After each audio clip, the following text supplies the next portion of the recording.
Hey everyone, I'm officially live. I don't know if I have anyone here. Let me know how the audio is in the chat.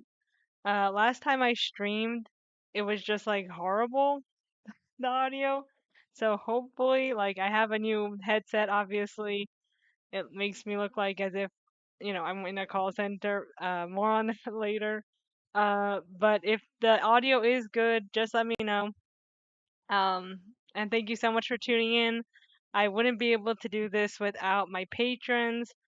Um, I haven't made a video in a really long time, and I'm aware of that. Okay, thank you. The audio is good. So just need to thank my patrons for a second right here because I would not be able to, you know, be a content creator without them. And I haven't made a video in such a long time because actually, as my patrons know, I did start like a full-time job. I've had to pivot away from YouTube, mainly because Google AdSense isn't paying anything basically. And I'm 30 years old now. I think it's time for me to take a step back from, YouTube and social media. I have a son, and, I just want to be like more of a, you know, get away from like the online life. So that's why, I haven't been making videos. And I want to keep doing these streams though because my patrons are still donating to my channel, so thank you so much. They care about like me and we have like formed a little community. So I just feel so grateful for them. And so yeah. So let's get the stream going. I'm so glad the audio is working. Because I don't know if any of you were here last time during the stream, but the audio was terrible. So let's keep going. Before I begin any of what I'm going to talk about here, just know that these are my opinions. They're not meant to, be personal attacks on anyone who does like this media that I'm going to discuss here. I'm going to be discussing Katseye, Manon, Sabrina Carpenter, Kill Bill, Quentin Tarantino. If you like any of those things, this is not meant to be like an attack on your opinions. These are just my opinions and thoughts. So yeah, let's keep going. So these are the topics for Sunday stream for today. Like I said, we're gonna talk about Cat's Eye because I'm a Cat's Eye fan. I'm an icon. We're gonna talk about the Manon drama, uh, rage bait marketing, the house tour music video, and the Kill Bill aesthetic that I saw in the video that I feel like needs some pointing out, I guess. So before I get going, let me just check the chat here on my phone. And let me know like throughout the live if the audio is good. Just want to say hi to everyone. Okay, so let's get going. So the first thing I'm gonna talk about is Cat's Eye. So first of all, Manon has, left Cat's Eye or at least has taken a hiatus from Cat's Eye. If you know, you know. There are, speculations as to why she left. Um, Maybe health related, maybe due to the racism she's faced by Hype Geffen. And recently, she actually took Cat's Eye out of her bio on Instagram because when the hiatus was announced, Cat's Eye was still in there, and now it just says artist.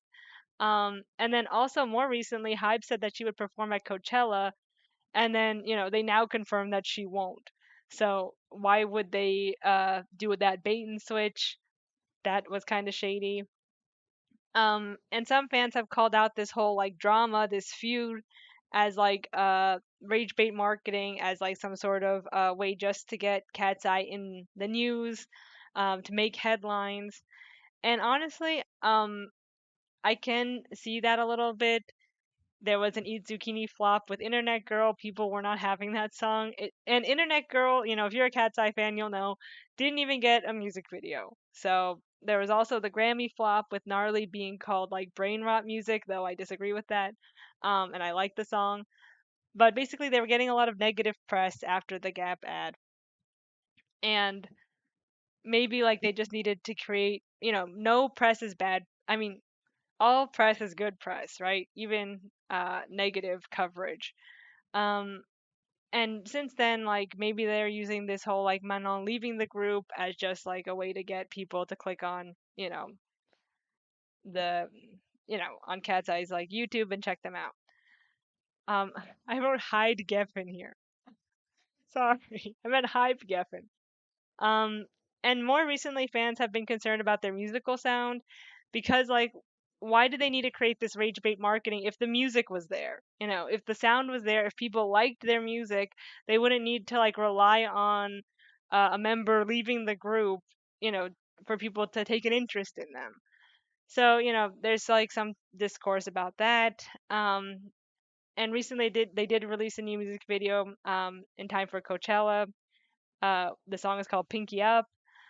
The teasers reminded me a little bit of Gnarly, which many didn't like, but for what it's worth, I do like Pinky Up. But the ad placements are getting ridiculous. There's like a True Fruit ad in the middle of the music video, and that's not even like the first time that they had like an obvious sponsorship for a music video. And they're like Hype Geffen. They're like $1 billion music label, and they need to put like ads in the middle of their music videos, like just blatant ads. It's getting ridiculous. Let me just like see the chat here. Yeah, they did Manon dirty. Yeah. I mean, I think that in the end of the day, I wouldn't put it past Hype Geffen using Manon's name to create drama and keep them, trending. At the same time, we don't know the truth, so this is all, kind of speculation.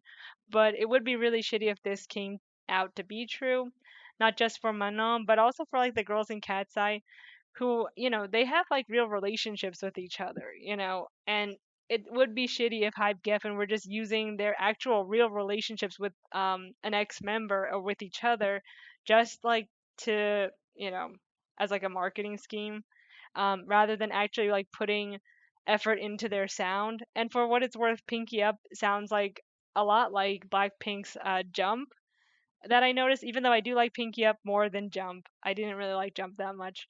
But yeah, they sound similar. I mean, I don't know.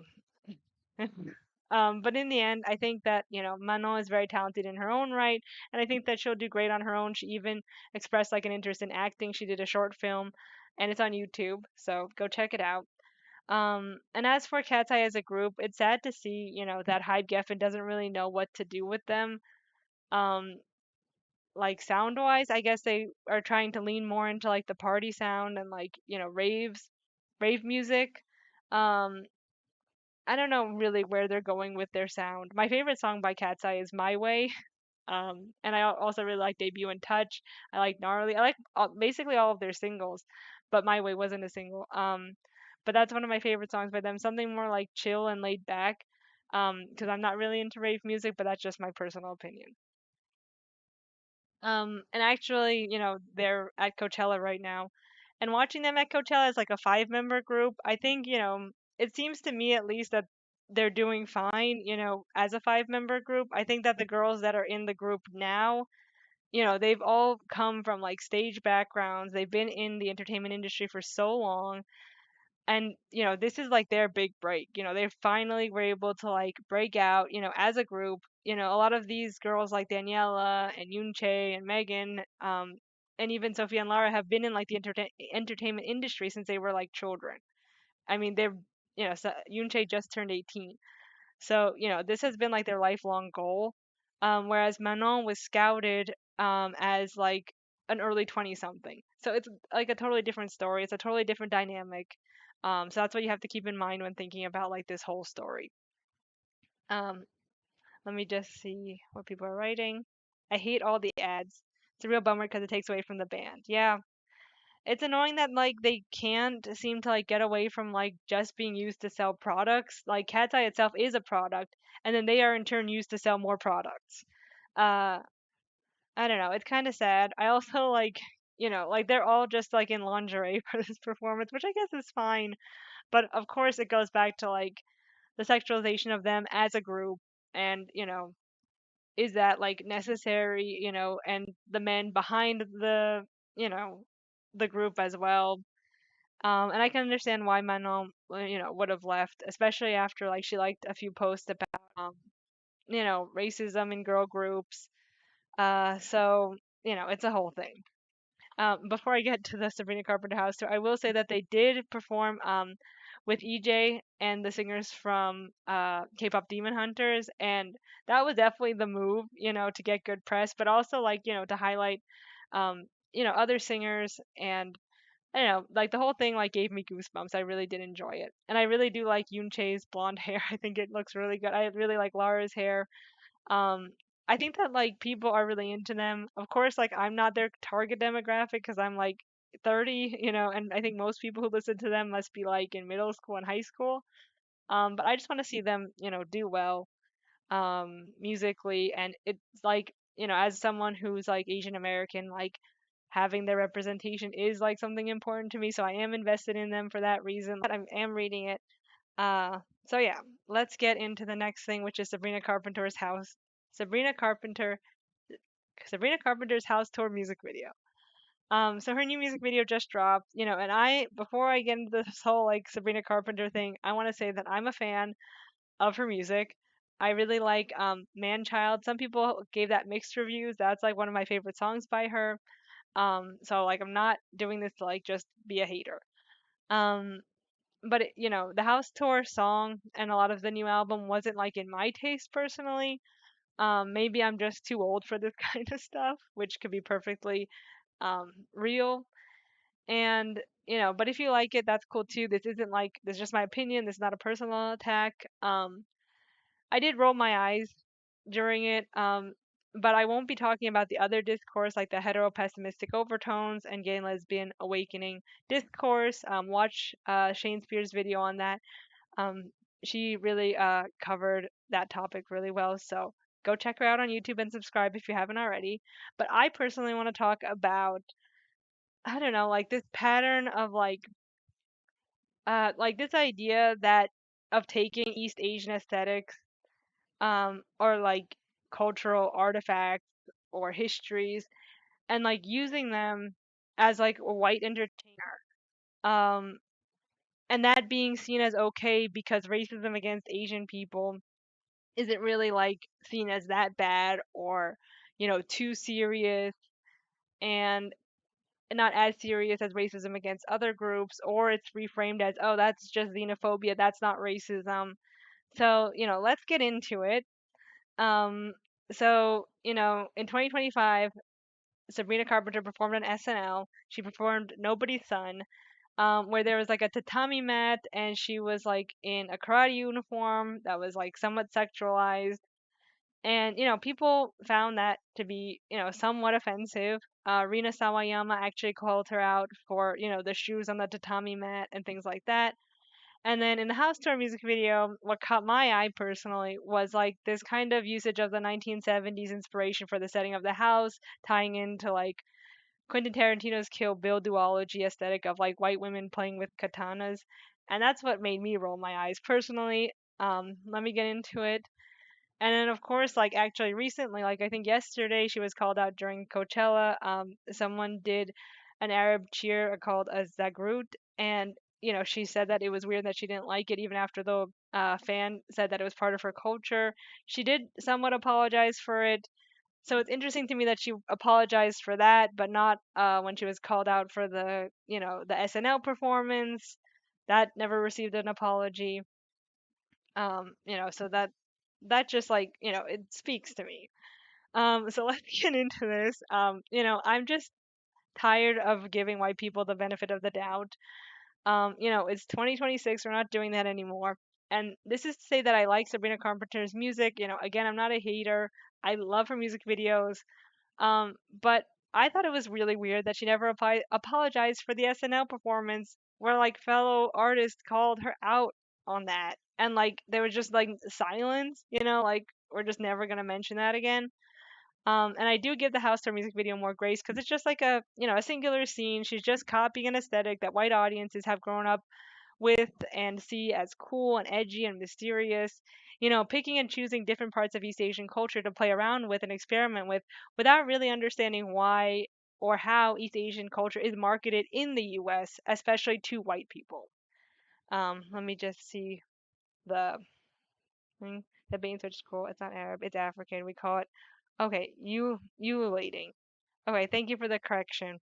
I did do some research into it. I guess I guess like the research that I did was wrong. So it is ululating.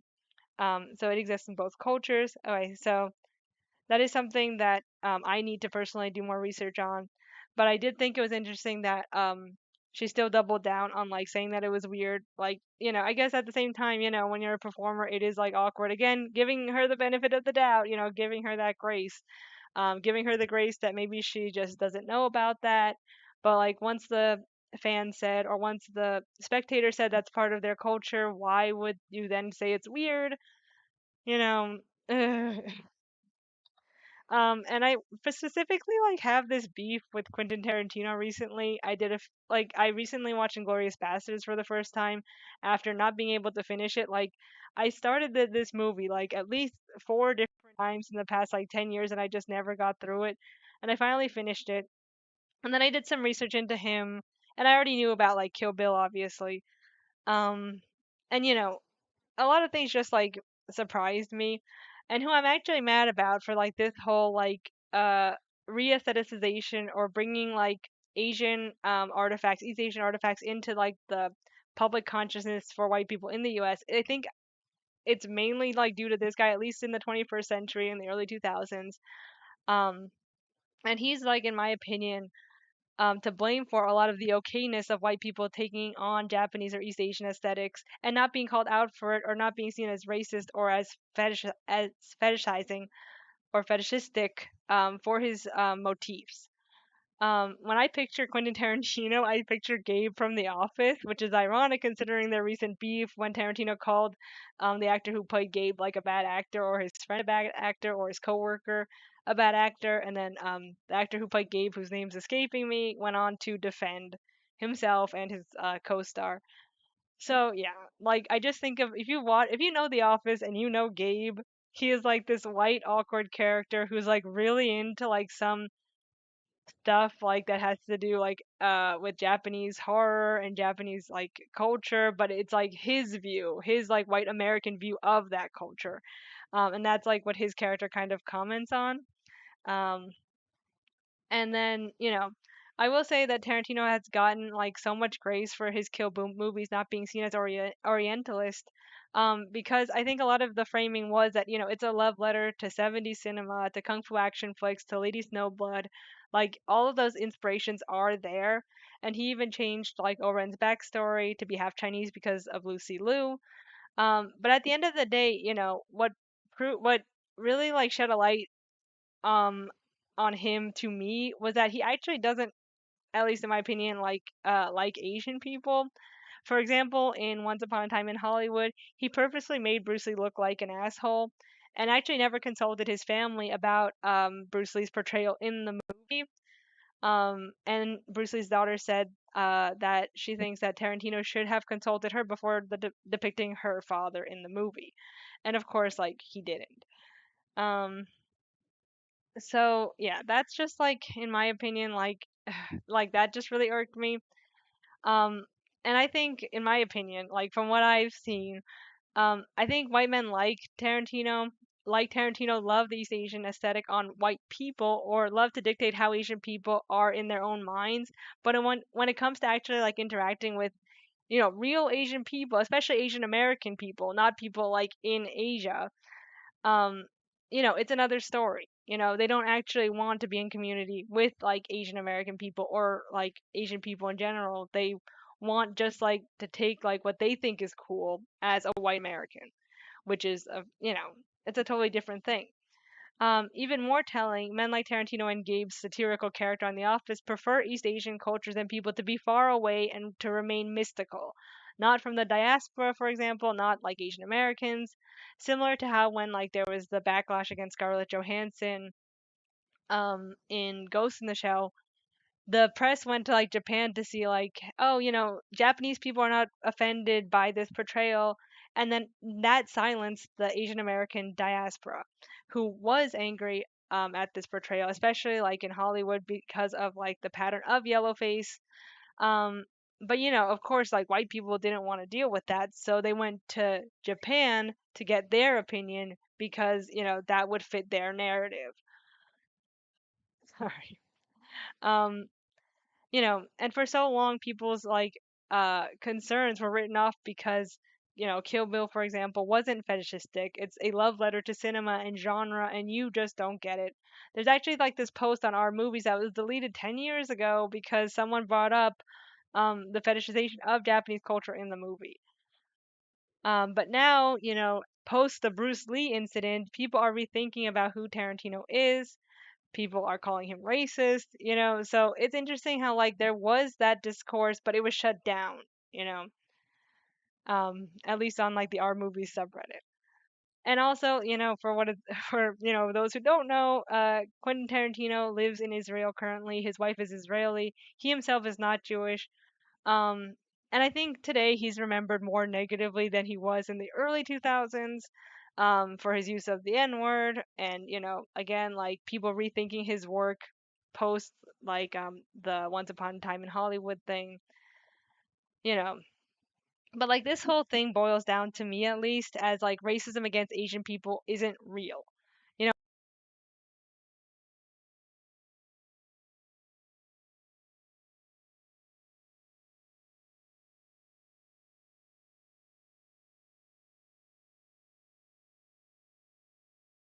it's seen as worse at its worst as xenophobia. But most of the time it's seen as like a joke, like you can't take a joke, you know. When someone commits like a racist faux pas verbally or, you know, aesthetically, it's just seen as like either, oh, they're just appreciating the culture or you just don't get the joke. It's not very serious. It's just not bad enough. It's not seen as bad enough by white people to warrant even an apology. Because again, Carpenter still has not apologized for this. And it's like 2025 when she did this. Like, and again, maybe she didn't have perfect creative control over like this performance. Maybe people at SNL thought it was funny or, some creative director. Um, but it just shows me like there's no like, like Asian American people or Asian people on this team to be like, we don't wear shoes on the tatami mat or like this isn't funny, or this has nothing to do with the song. Nobody's son. I don't know. That's just my opinion. Let me just see what people are saying. Not that kind of portrait ceremonies. From the scene I saw Bruce Lee in that film, I didn't like the portrayal of him either. It's always depressing when mainstream white entertainers make it known that their space isn't inclusive. Yeah, I mean, it's just disappointing to me. I do really like Sabrina Carpenter's music, obviously. Like, I am a fan of that. It's just disappointing how it's not taken as seriously as I think, me personally, of course, I'm biased as like an Asian American person. It should be taken like more seriously. Like this, like how is this still happening? Um, so yeah. Um, to just go on a little bit longer, racism against Asian people isn't real. Is something that I've heard. White people get to control that narrative of what they think is racist against Asian people and what isn't. They say Kill Bill is a love letter and homage to cinema, and other white people agree. So what's the big deal? And I do think that Tarantino is to blame, like not necessarily solely, but to help usher in that normalization of racism against Asian Americans in the 21st century because it's appreciation, it's not fetishistic or voyeuristic. And to end this F these guys, Tarantino doesn't care about evenly portraying minority groups. He doesn't care about paying respect to non-white film histories. He just cares about his own white American aestheticized version of those things. And that in turn are get to be consumable and profitable in white mass markets like Hollywood, like the US. White audiences want non-white identities, to be different, to find culture, like Gabe. I keep thinking of Gabe from The Office. And East Asian and Asian cultures in general are free for them to take from because racism against Asian people isn't real. It's so far removed from like actual people that it just like, it's something that's like totally separate from like real people because these people don't want to interact with actual Asian people. So that's what really pisses me off. And then I saw like this picture of Elon Musk recently holding a katana. Like, oh my god, I have no words for this. Um, so that's like really like my thesis for this stream and what I've been thinking about a lot. I could have made like a whole video about this. I just don't really have the time. But I just wanted to get it out there because I think about it a lot. Um, so my ending thoughts, again, this is not a personal attack on any of you for liking these movies or like this music. You're free to like whatever you want to. But I just think we need to listen to like Asian American people more. We were right about Tarantino being an asshole. It took over a decade for people to think, huh, maybe this guy isn't for real. And now we have like the whole Nobody's Son performance. It's still happening. Um, and racism against Asian Americans and Asian people, is real. Microaggressions and faux pas and even just like cultural appreciation, which is like so subjective, but like these microaggressions, they deserve apologies and acknowledgement, like real apologies. And I just hope like one day we can reach that. um, I don't know if we're even close to seeing like racism against Asian people, at least in like the as far as at least as far as it goes when talking about like taking aesthetics or just using cultural artifacts, to seem different or whatever. I just hope like that can stop, um and that like we can like rethink these things, and again, like someone said, like make more inclusive spaces, get like sensitivity readers or get like more eyeballs on things before like you go out and just make an ass out of yourself. Let me just see what this says. It says 2026 should know better right now. I agree. But in Brazil is terrible. Yeah. Not even gonna get into how East Asian people are seen in Brazil. It's just like this whole other thing. Recently one of the moms who goes to the same school as my son, pulled back her eyes at me, and him. And it's like one of these things that it's like, and of course they think it's like complimenting, oh, like I wish I had like your type of eyes. And that happened like 2 nights ago. And I was just like, we just kind of laughed it off awkwardly. I'm not gonna get into a whole lecture, in front of all these people. But like when that happens, I just think like I used to get really upset, like that would have made me cry. Now as like a 30-year-old, I just think like these people, and some of the people are just very ignorant. Some people are just ignorant. They are just like very rude and they don't even know it. That's the sad part. Like they don't even know it. Like to undo that level of like, like to make people see that as racist, like pulling your eyes back in front of someone, like, or bowing to them, or like, like, I don't even know where to even begin that conversation. And it's not my job to anyway to educate these people, but it just like, there's a level of ignorance there, just like there is in the US. People just don't get it. To undo that kind of stuff would take like, a long time, and I don't have that time. But it's sad that like, I don't know how to stop that from happening to me or my son, of people pulling their eyes back or, making assumptions about us because of the way we look. Um, I know it's upsetting, but like I'm not gonna also lose sleep over it. So it is what it is. Let me see. They always push racism towards saints society, and that's not good. Yeah. Let me just show this one. White artists will always have their privilege to fall back on, and that's why they're always given the benefit of the doubt. Yeah. I think people are getting more and more desensitized to things. It's really dystopian. Yeah, I can see that happening. Um, so yeah, thanks for watching. I mean, I don't really have anything much to say after that. I am gonna keep it open for questions now before I close out. It's like 7:30, so I went on for like 30 freaking minutes about this. Pulling their eyes back as a compliment is a new one. Yeah. I mean, there's like a delay in the chat. But yeah, I mean, it's not the first time it happened. It's not gonna be the last time. I don't really know even how to deal with it. Sometimes, like, I feel like being like, oh, like doing like the opposite and like opening my eyes to these people, like, to kind of like show how ridiculous they're being. But, usually when like a microaggression happens and like someone's, even in the US, this has happened, like teenage like preteen boys, when I would visit the US like when I was in my 20s. And I was like, in my 20s in college sometimes, and like preteen white boys in the supermarket parking lot would call out to me and my sister, wonton soup, chop suey, as we walked by.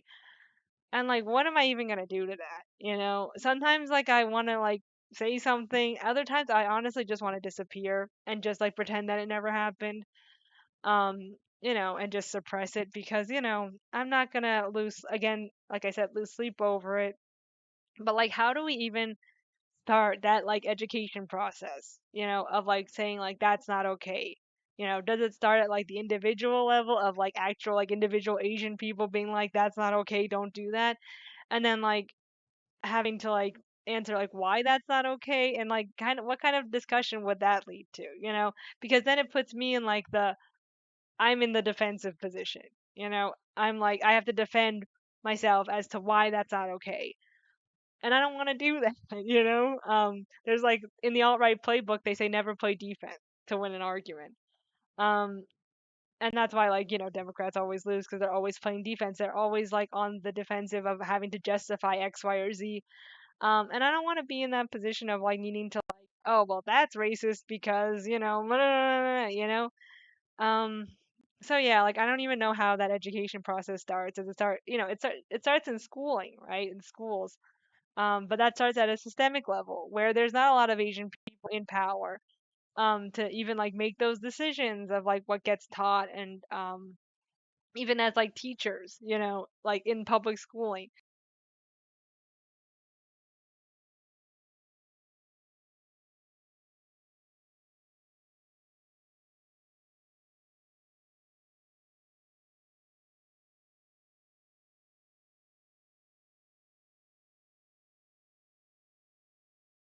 Jokes ensued. But yeah, I mean, I don't know. I don't know like how to undo this kind of stuff. Let me see like what's the score if you're in Brazil you're watching Serie A. Oh yeah, in Brazil like there's a soccer game going on now. I had the same thing happen to me with my white classmate. The amount of times people say ching chong to my face or say I look Buddhist. Yeah, I mean, it happens. I wish I could just like forget about it. Um but yeah, it is what it is. I want to say thank you everyone to watching and tuning in, and I'm glad that my mic worked this time. Yeah, sometimes you go on mute. Thanks for letting me know. Um, I know that my mic isn't perfect, but like I'm glad that it got better this time. Thank you so much for watching. And thank you so much to my patrons who keep supporting me, even though I'm not putting out video content. I am gonna try to be doing like monthly to bi-weekly live streams of like thoughts that pop into my head. Like this video could have been like this stream could have been a video. I just don't have the time to make it right now. But I did want to get my thoughts out there. So thank you so much for watching, for subscribing, for following me all these years. This year I think it'll be like 7 years. I started in 2019. July of 2019 I started posting on YouTube. So yeah, it's been like 7 years. So I want to say thank you so much. Follow me on Blue Sky if you aren't already. I'm always like sharing my thoughts. Um, and yeah, stay safe out there. Things are just, like someone said, very dystopian right now. Not looking so great. So I just want to say stay safe. And thanks for watching.